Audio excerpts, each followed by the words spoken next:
If you are experiencing foundation issues, get a free estimate from Ox Foundations. 7 o'clock now in Sylacauga, Alabama, and most of the surrounding areas. Have with me today Coach Earl Lewis, author, historian, and just a man about town, Coach Earl Lewis. Earl, welcome to Sylacauga Daybreak. Good morning. Well, thank you. You're probably more used to being on this show than I am. I don't think so.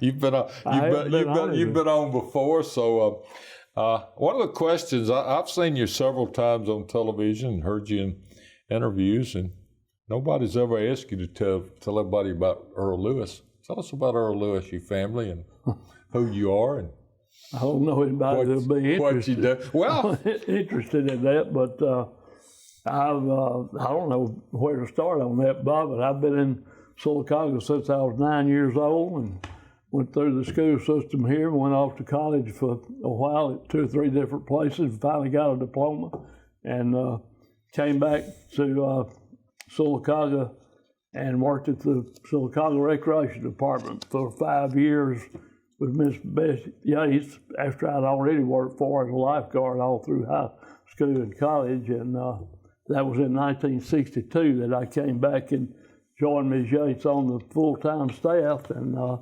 meantime, I married the former Willdine Melton, who passed away almost 4 years ago. And we raised 2 children, Robin Lewis and Steve Lewis. And they both, well, Robin actually lives near Willgufka in the country on a little farm, and Steve lives right here in town. And Steve played all sports at Sylacauga High and walked on in football at Alabama 1 year, and he's now a college football official, and as well as holding down a full-time job. And Robin participated in swimming and track, and she works at Fayetteville High School, and that's about all I know to tell you. Earl, this is something I don't think has ever been done in an interview, is talk about one of the obituaries. We have an obituary today for Benjamin Brinkley, or Ben Brinkley, who was a friend of both of ours. And I can remember 10, 11, 12 years ago playing golf with Ben. I remember when he was 86 years old, that day he shot his age. And that's pretty good for an 86-year-old, and he was still getting around. But I know you had some experience with Ben. Yeah, I did. I got to know Ben. I already knew who he was, but right after I finished college in 1962 and went to work for the rec department, I started a program called Run and Stay Fit, and it was primarily for adults. And Ben was one of the first people that enrolled in that program, and we had charts that we kept on everybody, and I don't have any idea how many miles Ben got, but he was one of the leaders among the older group that was in there. Because I say older, he probably was in his 50s at that time. But he was part of that Run and Stay Fit program, and we had sweatshirts made up with that printed on them, and I can still see Ben sporting around in one of those. Really good guy, a nice fellow. Well, I think there's a lot of people, Bill Scott and Tom Bivens and Buddy Simpkins and all of us old guys that played with Ben. We really enjoy playing golf with him. But back to talking about Earl Lewis and your writing ability, and one of the things you've co-authored a book with Peggy Easterling Rozelle and David Arnold called Images of Sylacauga. And I think I noticed, look last night, it's online. You can go to Amazon and get the book almost any place you want to buy it. And I imagine they could call Earl up and he could find you a book too. He's got a few stacked in the house. Yeah, that was a great project, Bob. We had a wonderful time doing it. The hardest part of the whole book was to decide what photographs to use and which ones not to use, because we screened over 500, and I think we wound up with 220 or 221 in the book, and it was a lot of fun. It was we spent 2.5 years doing it, but it is online. It's you can buy it in Books A Million. You can buy it at Walgreens here in Sylacauga, several other places. So it's been a good experience, and it's been very popular, surprisingly popular. You write an article for Sylacauga Today magazines, one of our sponsors, Ken Brewer, and Sylacauga Today here on Sylacauga Daybreak, is bi-weekly newspaper. It's sports talk with Earl Lewis, and I guess it wasn't in your last column, but it was in one of your last columns about the swimming pool. I guess my question to you is, what do you think about the situation we're in now with first time in 80 years with no swimming pool in Sylacauga? Well, Bob, it's just ridiculous to me, just to be very frank about it, that we can't have a swimming pool in the year 2020 when we had one in 1941 at least, and maybe a little before that, and we've had one ever since until this year. In fact, we had two public pools in the 1960s when the pool over in the Mountain View area was built, and the old municipal pool on Wetumpka Avenue was already there. In addition to that, Avondale Mills had Lake Louise, so we had three places people could swim publicly during all those years. And it's just so sad to me that all of the activities that were centered around the swimming pool here have just stopped.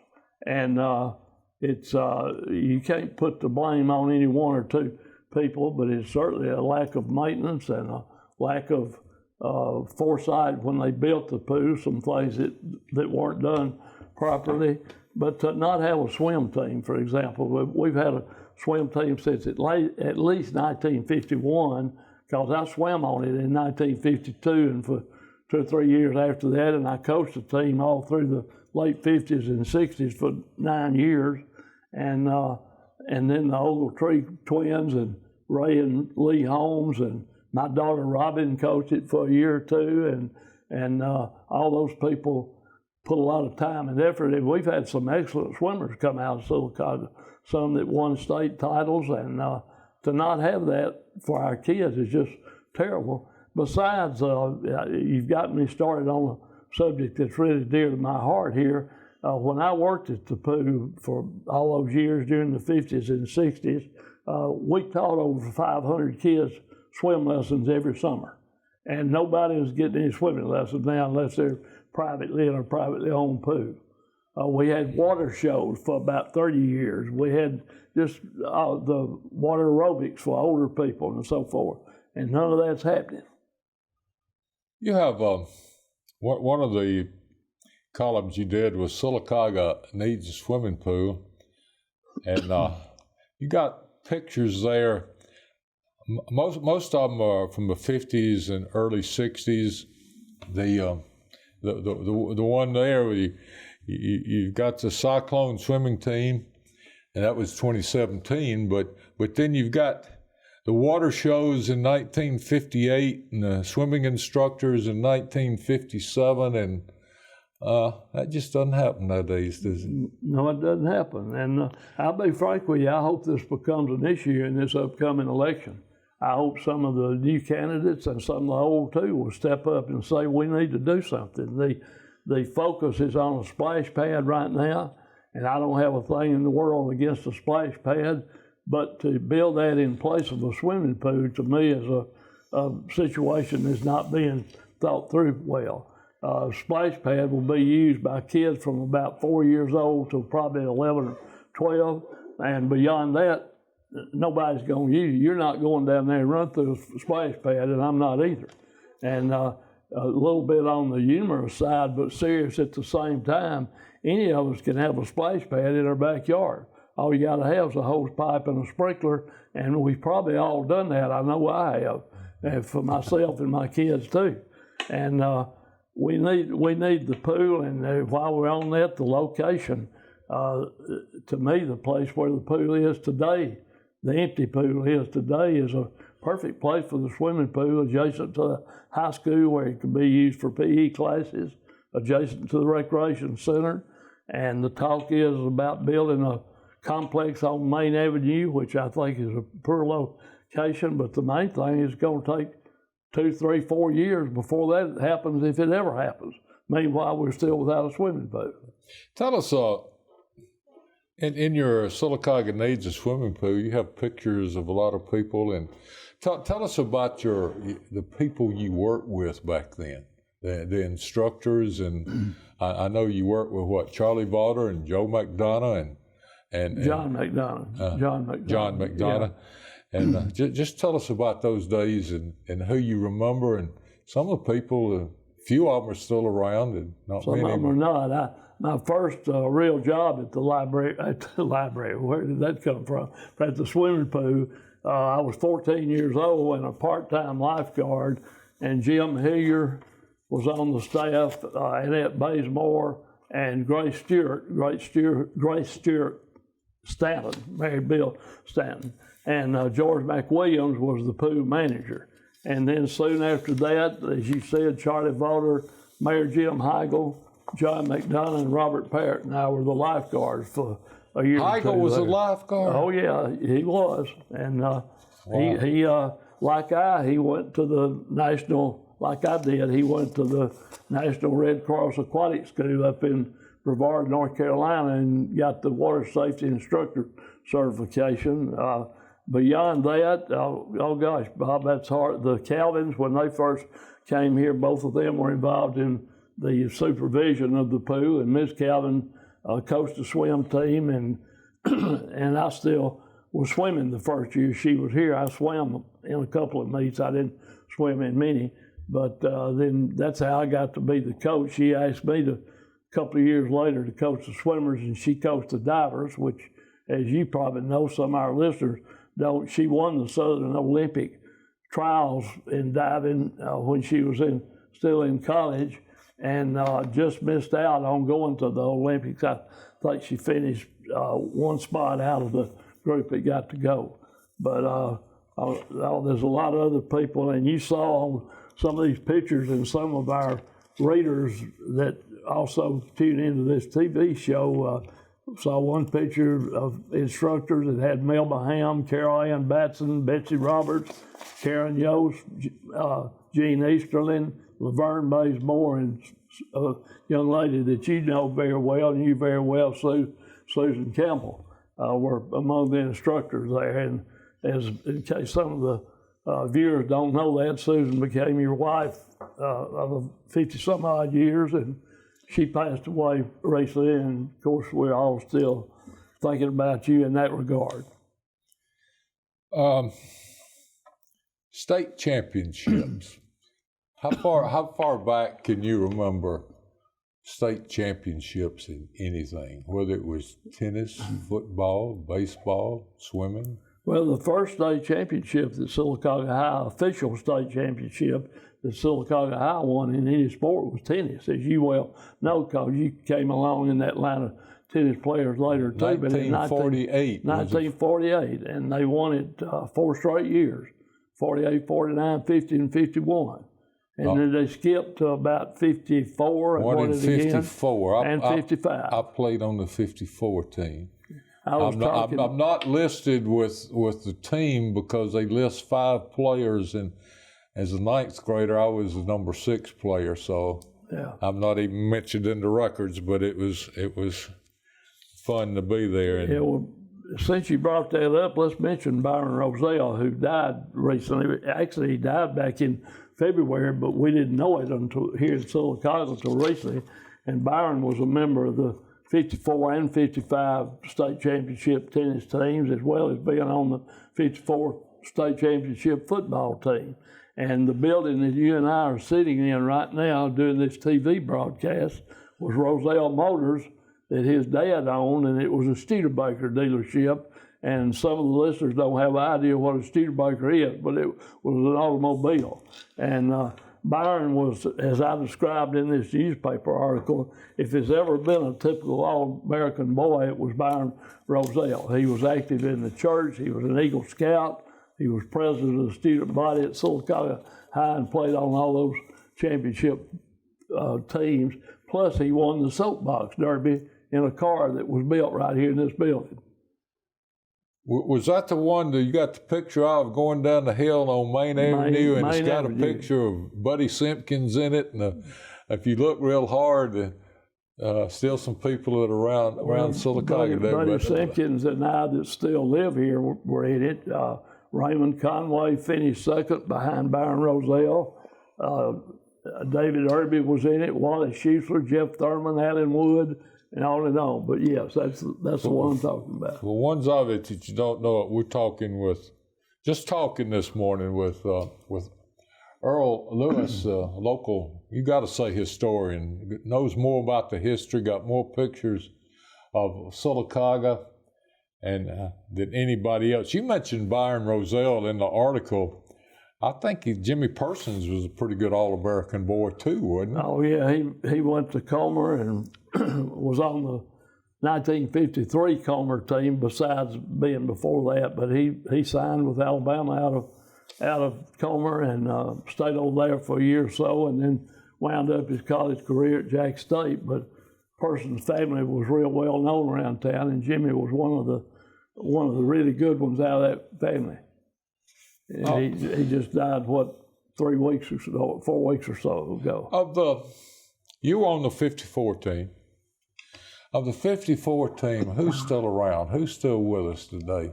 Well, we're losing them. We've lost Byron Rozelle and Paul Peoples within the last few weeks. Yeah. Buried Paul last Monday, a week ago today, in fact. But Casey Rumsey is still living. He was a quarterback. He lives in Tuscaloosa.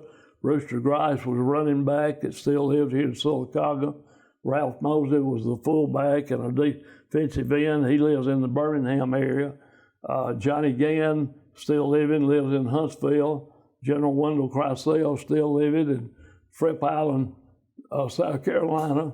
And Kermit Grissom was right end, and he lives in South Pittsburgh, Tennessee. And then some of the rest of us who were backups. I was backup to Robert Brooks, who great guy, one of the best people on that group, and he just died back in February. Wow, just great people. A lot of sports history in Sylacauga, and if you look around, it's sort of hidden. You ever thought about that? There's no place you can go that touts the sports history of Sylacauga? Is there, or am I incorrect about that? The only place you have is the S Club room inside Allegiant Stadium that we created 20 years ago now, and of course it's all about Sylacauga. It's not about Comer and Sylacauga. It doesn't include Little League and some other sports we won state championships in, but we do have a real good history of Sylacauga. We've got pictures of football teams all the way back to 1922 and up to the current days. Well, the Little League in Sylacauga was formed in 1953. Right. I was 20 days too old. Well, I was about a year and a half too old. I was too old to play. Now, a good buddy of mine, Wayne Hale. Now, I'm going to ask you if you know this story. I understand that they quit pitching to him in the Little League because every time he got up, he hit a home run. Well, he hit 18 home runs in the first half of the season. And somebody asked him, I think on this show or some TV show through this station years and years later, why he didn't hit any. He hit only 5 in the second half of the season. And they said, why didn't you hit any more than that in the second half? He said, nobody pitched to me. And that was pretty well true. Is it true that he hit the longest home run that's ever been hit in the history, that he rang one of those gondola cars going out in center field and it ended up and rolled off the gondola car in Miami? Is there any truth to that? Well, that's a myth that was perpetuated by Wayne himself very well. And when they had the 50th anniversary of Little League in Sylacauga, I had the privilege of being the master of ceremonies down at the Little League field, and we got an old scuffed up baseball and presented it to Wayne down there on the pretense that it was the longest home run in Little League history, landed on a railroad car on the railroad track and wound up in the railroad yard in Columbus, Georgia, and they turned it over to us. So, but I will. This happened in practice. I played on the Pony League, coached by John Gann in 1954. And Wayne and Jack Borkin were the pitchers, and we always loved for game time to get around because they pitched batting practice and couldn't anybody else throw as hard as they did. But Wayne literally hit the Comer ball field down there now, hit one over the center field fence as a 14-year-old in the Comer ball field. But welcome back in to Sylacauga Daybreak with me, Bob Green, sitting in for Jimmy Dale this week. I'll be here through Thursday while he enjoys the vacation. It's going to be hot today, going up to about 94 degrees today. Sitting here just talking this morning. I'm not interviewing or anything else. Earl and I, Coach Earl Lewis, author and historian in Sylacauga, just talking about his news articles in Sylacauga Today News Magazine and other things he's involved in. One of the things he wrote an article about was the shabby walking track at the Veterans Park. What do you think about going on over there, Earl? Well, thank goodness there's some good things going on now. There's been a real problem over there for a number of years, and something I've been on my soapbox about, and some other people have gotten involved in it now, and we've finally gotten some action from the city council and a $150,000 appropriation to fix that place up. But it started out as a really nice, real well-kept facility, primarily under the direction of the Sylacauga Beautification Council, and it had not been maintained properly for several years now. And the Veterans Memorial, which is a part of that facility, had not been well cared for. Now, apparently, we're going to get it rebuilt, redone to the point that it's going to be a first-class facility. My question is, are we going to maintain it this time?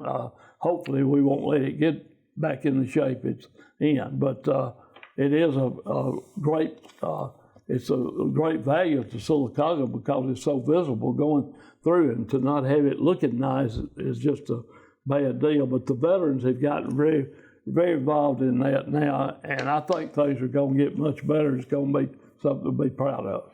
Earl, and some of the people we've been talking about and during the break, maybe you got a few more that you've written about you'd like to mention, or do you have any of those you'd like to in particular? Some of them that we didn't get around to.